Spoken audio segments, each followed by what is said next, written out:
السلام علیکم۔ تو جی اسٹوڈنٹ، آج میں آپ کے سامنے پھر ایک سبق کا خلاصہ لے کر کے آیا ہوں جو بہت ہی امپورٹنٹ سبق ہے، جس کا نام ہوگا برق کلیسا۔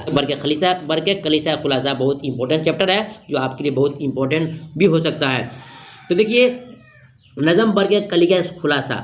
نظم برق کلیسا اکبر الہ آبادی کی نظم ہے۔ اس نظم میں شاعر نے مسلمانوں کی بدحالی اور بے راہ روی کو طنزیہ انداز میں پیش کیا ہے، یعنی کہ آج کے نوجوان دنیا کے اندر اس طرح پھنس چکا ہے کہ اپنی اسلام، عقائد، ایمان کو بھی بیچنے پر آمادہ ہو جاتا ہے۔ یہی تمام نقشے برق کلیسا میں اکبر الہ آبادی نے پیش کیا ہے۔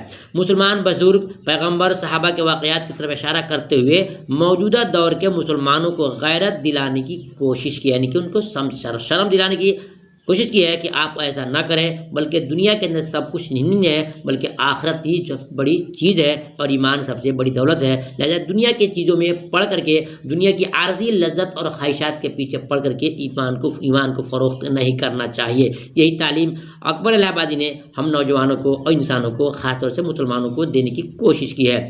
نظم برق کلیسا میں شاعر نے مسلمانوں کی بدحالی اور بے راہ روی کو طنزیہ انداز میں پیش کرتے ہوئے شاعر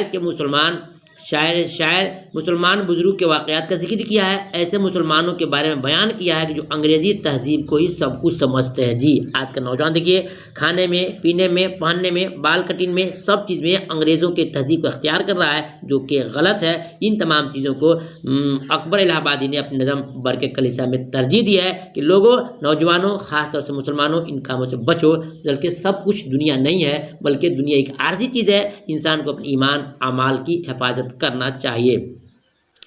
کہتے ہیں کہ جب انگریزی میم سے ملاقات ہوئی تو اپنی محبت کا اظہار کیا، تو انگریزی میم نے اس سے کہا کہ مسلمانوں کے خون سے انسانوں کے خون کی بو آتی ہے۔